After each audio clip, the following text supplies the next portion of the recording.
कि ये जो केस स्टडी है, पहले मैं आप लोगों को केस स्टडी का इम्पोर्टेंस बताता हूँ। ये आपको पता है कि जीएस पेपर 4 में ये आता है। उसके 2 पार्ट होते हैं, एक होता है थ्योरी पार्ट और एक होता है केस स्टडी पार्ट। जो थ्योरी पार्ट है ना, उसमें से 13 क्वेश्चंस रहते हैं और हर क्वेश्चन 10 मार्क्स का, यानी 130 मार्क्स का है। और इसमें से केस स्टडी होती है एक 20 मार्क्स की और टोटल होती है 6 केस स्टडी है, यानी 120 मार्क्स, है ना। अब मतलब ऑलमोस्ट हाफ है। अब बात ये है कि जो थ्योरेटिकल पार्ट होता है ना, इसमें आपको जो है ना मिनिमम 3 और मैक्सिमम 5 मिलेगा, ठीक ना। लेकिन जो ये होता है ना केस स्टडी, इसमें 6 से 14 के बीच मिलता है लोगों को। तो अब देखिए कितना इंपॉर्टेंस है केस स्टडी का। इसमें लोग 6 भी पाते हैं एक केस स्टडी में, और यहाँ तक 14 तक भी लोग पाते हैं। अब देख लीजिए कितना गैप अब यहाँ पे इंक्रीज़ कर सकते हैं। इसलिए भाई केस स्टडी में फोकस करना ज़रूरी है, इसका इंपॉर्टेंस बता रहा हूँ। इसमें कितना इंपॉर्टेंट कर लें, बस 0.5 का डिफरेंस रहेगा, कोई 3.5, कोई 4, कोई 4.5, बस यही डिफरेंस रहेगा। लेकिन इसमें जो है ना कोई 6 बजे कोई 14 भी पा सकता है, ध्यान रखना है। ये इंपॉर्टेंस है। आप चलते हैं आगे। पहले मैं इंपॉर्टेंस बताता हूँ किसी चीज़ का, ताकि इंटरेस्ट बढ़ जाए। अब देखिए क्या है कि केस स्टडी में सभी तो समझ लेते ही हैं। अब चूँकि भाई वो एथिक्स पढ़ के गया है, तो वो तो भाई अच्छा ही डिसीजन लेगा। लेकिन क्या है कि अपन को सबसे बेटर डिसीजन लेना है। सबसे पहले हम जानते क्या है, केस स्टडी को जानते रीड कर रहे हैं। If you do not understand at once, then read for the second time. Second जो है ना कि आप जो है ना इसका इंट्रोडक्शन लिखिए, और इंट्रोडक्शन जो है ना मैक्सिमम 2 से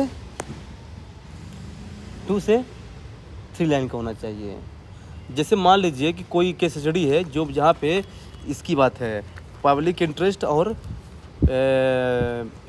पर्सनल इंटरेस्ट पे डायलेमा है, तो आप लिख दीजिए कि this case study deals with public interest eight one hand and personal interest at another hand, that's it.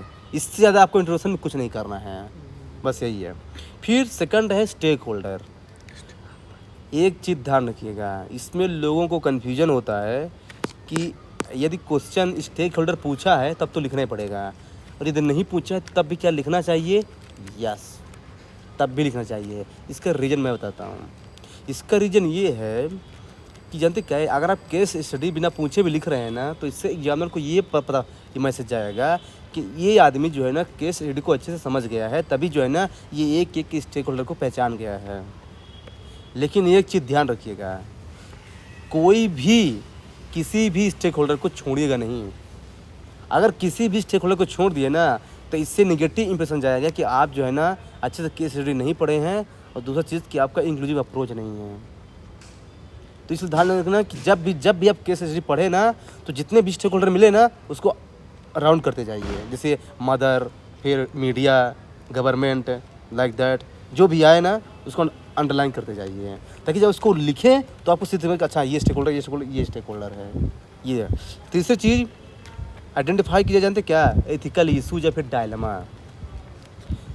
जैसे एक साइड पब्लिक इंटरेस्ट, दूसरे साइड पर्सनल इंटरेस्ट, एक साइड नेशनल इंटरेस्ट, एक साइड फैमिली इंटरेस्ट, एक साइड मतलब कि rule of law, एक side ethics, मतलब इस टाइप का, जिसे बोलते हैं एथिकल डायलेमा। तो कम से कम 3 या 4 पॉइंट लिखना पड़ेगा ऐसे ही, एक साइड ये, एक साइड हो, एक साइड ये, एक साइड हो। लेकिन ध्यान रखना है कि केस स्टडी के अकॉर्डिंग, ऐसा नहीं कि मनमानी कुछ भी जो है ना घर से रट के गए हैं उसी को लिख के आ जाइए, तो उसके फिर नेगेटिव मार्किंग भी होता है।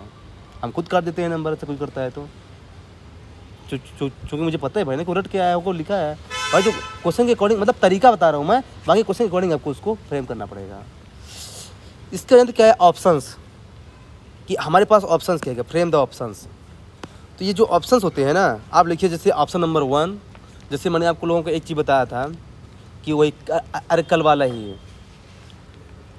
अरे कल वाला कहाँ, वो वाला कि वो लड़का इंटरव्यू देने जा रहा था, एक एक्सीडेंट हो गया उधर रास्ते में, फिर उसके रिलेटिव्स निकल गए, वो वाला। तब देखिए उसके पास 2 ऑप्शन थे कि वो इंटरव्यू के लिए जाए तो उसकी क्या पॉजिटिव नेगेटिव होगा, ठीक ना। अब इंटरव्यू के लिए ना जाए तो उससे क्या पॉजिटिव नेगेटिव होगा, तो ये तो हो गया 1 साइडेड। अब जो आपको फाइनल कोर्स ऑफ एक्शन लेना है ना, ऐसा लिखना है, चूजिंग कोर्स ऑफ एक्शन। आपका क्या है, आपका क्या है, कोर्स ऑफ एक्शन। हाँ, और वो भी जस्टिफिकेशन भी देना है कि आपने ये एक्शन क्यों लिया है, with constitutional values, with ethical parameters. तो जैसे देखिए, जैसे मान लीजिए कि जो है, जैसे मैंने उस वाले में जैसे बताया था मैंने ना, उस वाले में कि जिसमें मतलब एक कमेटी बिठा दो और फिर जो है ना उसको कम पसंद दे दो, वही वाले में से मान लीजिए कि मैं वो क्यों किया ऐसा क्वेश्चन, तो मैं ऐसा लिखूँगा। देखिए क्या है कि देखिए वो फैमिली जो का ब्रेड ओनर था, इसलिए क्या है ना कि जॉब देना ज़रूरी था उसके घर में उसके वाइफ को, ऐसा। फिर मैं लिखूँगा कि चूँकि जो है ना रूल ऑफ लॉ के अगेंस्ट था वो, इसलिए क्या है कि मैंने उसको वार्निंग दिया है, ऐसा कुछ, मतलब ऐसा कुछ जस्टिफाई करना पड़ेगा, ये बता रहा हूँ मैं। ऐसा नहीं कि अपना कोर्स ऐसा दीजिए कि मैं ऐसा करूँगा, नहीं, क्यों करेंगे, you have to write. Then at the last, conclusion, always try to write the conclusion in broader message. आप केस स्टडी तक अपने आप को लिमिटेड ना रखिए, कंक्लूजन में कोई उसका मैसेज लिखिए कि देखिए क्या है कि ऐसे इशू हमारी सोसाइटी में होते रहते हैं, तो हमको इससे एक एग्जाम्पल क्रिएट करना चाहिए, ऐसा कुछ लिखना है। ऐसा नहीं कि उसके इशू तक ही लिमिटेड रहना है, कि आगे आने वाली पीढ़ी को कैसे मैसेज मिले हैं, नेक्स्ट जनरेशन्स को, जो भी हम एक्शंस लेना वो एक एग्जाम्पल क्रिएट करें सोसाइटी में। और try to end your conclusion with quote. Try to end your conclusion with quote. तो ये जो है ना एक अच्छा तरीका है कि अपने कंक्लूजन को जो है ना कोट सेंड कीजिए हमेशा। अब देखिए, अब इसमें क्या है बताइए, कुछ नहीं है। देखिए वही पूरा पैरामीटर उन्होंने बताया था और वही मैंने यहाँ पे रखा है, देख लीजिए। ये आपको लोगों को भेज दूँगा मैं।